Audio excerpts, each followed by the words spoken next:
ओम नमः शिवाय। हर हर महादेव। आज हम सुनेंगे श्रावण मास महात्म्य 24वां अध्याय।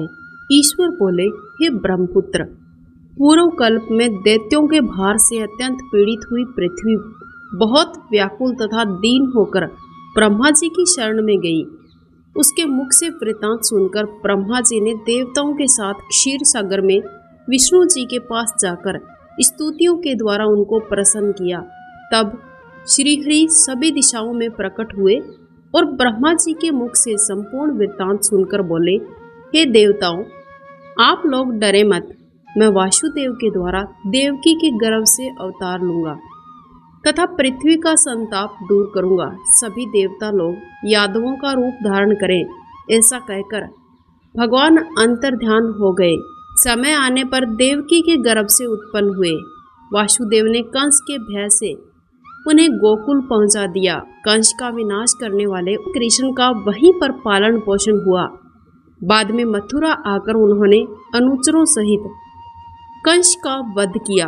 पूर्ववासियों ने आदर पूर्वक प्रार्थना की, हे कृष्ण, हे महायोगिन, हे भक्तों को अभय देने वाले, हे देव, हे शरणागत वत्सल, हम शरणागतों की रक्षा कीजिए।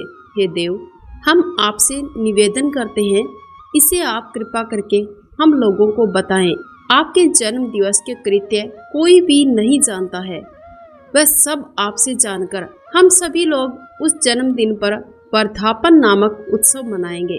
अपने प्रति उनकी भक्ति, श्रद्धा और सौहार्द देखकर श्री कृष्ण ने अपने जन्म दिवस का संपूर्ण कृत्य उनसे कह दिया। उसे सुनकर उन पुनर्वासियों ने विधान पूर्वक इस व्रत को किया।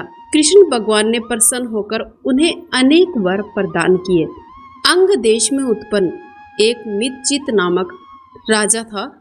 उसका पुत्र महासेन सत्यवादी था, सन्मार्ग पर चलने वाला, सब कुछ जानने वाला। राजा अपनी प्रजा को आनंदित करता हुआ उनका विधिवत पालन करता था। इस प्रकार रहते हुए राजा को अकस्मात देव योग से पाखंडियों के साथ बहुत काल पर्यंत साहचर्य हो गया और उनके संसर्ग से वह राजा अधर्मपरायण हो गया। वो राजा वेद, शास्त्र और पुराणों की निंदा करने लगा। वर्णाश्रम में धर्म के प्रति अत्यधिक द्वेष भाव से युक्त हो गया।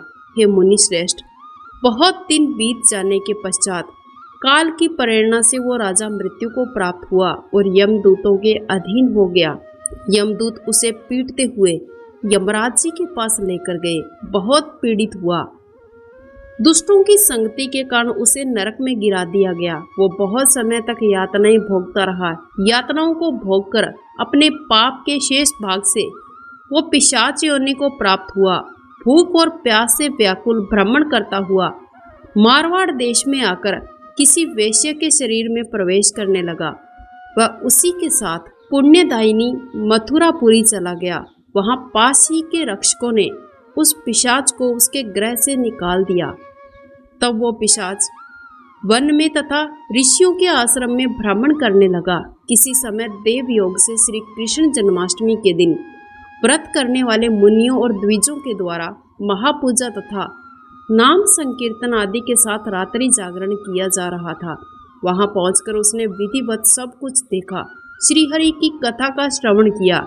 इससे वह उसी क्षण पाप रहित हो गया, पवित्र और निर्मल मन वाला हो गया, यमदूतों से मुक्त हो गया। प्रेत योनि को छोड़कर विमान में बैठकर दिव्य भोगों से युक्त होकर विष्णु के लोक पहुंच गया। इसी प्रकार से इस व्रत के प्रभाव से पिशाच योनि को प्राप्त उस राजा को विष्णु जी का सानिध्य प्राप्त हुआ।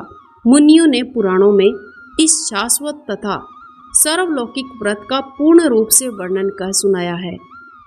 सभी कामनाओं को पूर्ण करने वाले इस व्रत को करके मनुष्य सभी वांछित फल प्राप्त करता है। इसी प्रकार जो कृष्ण जन्माष्टमी के दिन शुभ व्रत को करता है, इस लोक में अनेक प्रकार के सुखों को भोगकर वैकुंठ लोक को जाता है। हे ब्रह्मपुत्र, वहां वैकुंठ में 1,00,000 वर्ष तक देव विमान में आसीन होकर नानाविध सुखों का उपभोग करके अवशिष्ट पुण्य के कारण इस लोक में आकर सभी ऐश्वर्यों से समृद्ध तथा सभी अशुभों से रहित होकर महाराजाओं के कुल में उत्पन्न होता है और कामदेव के समान स्वरूप वाला होता है। जिस स्थान पर कृष्ण जन्मोत्सव की उत्सव विधि लिखी हो अथवा सभी सौंदर्य से युक्त श्री कृष्ण जन्म सामग्री किसी दूसरे को अर्पित की गई हो अथवा उत्सव पूर्वक अनुष्ठित व्रतों से विश्व श्रेष्ठा श्री कृष्ण की पूजा की जाती हो, वहाँ शत्रुओं का भय नहीं रहता है।